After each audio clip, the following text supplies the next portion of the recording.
शेतकऱ्यांसाठी आजच्या सर्वात मोठ्या टॉप आणि ठळक बातम्या आपण या ठिकाणी पाहतोय। पहिलीच बातमी निघते, प्रधानमंत्र्यांची पीक विमा योजना म्हणजे नुकसान परवडलं पण नियम नकोत, शेतकऱ्यांची मागणी।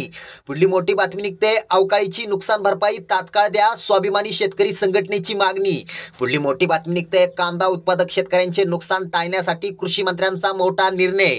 पुढली मोठी बातमी निघते, पंकजा मुंडेंना धक्का, वैद्यनाथ साखर कारखाना विक्रीस, 25 जानेवारीला होणार लिलाव।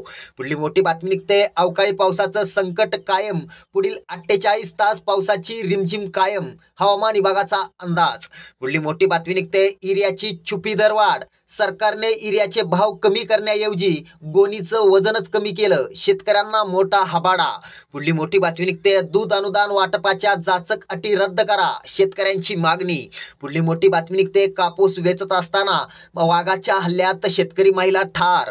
पुढली मोठी बातमी निघते, अखेर वेळ अमावस्या पावली, वंचित राहिलेल्या शेतकऱ्यांना 25% अग्रिम पीक विमा 2 दिवसात जमा होणार, राज्य सरकारचा महत्त्वाचा निर्णय। शेतकऱ्यांसाठी या होत्या सर्वात मोठ्या टॉप आणि ठळक बातम्या। व्हिडिओ आवडला तर नक्की शेअर करा। धन्यवाद।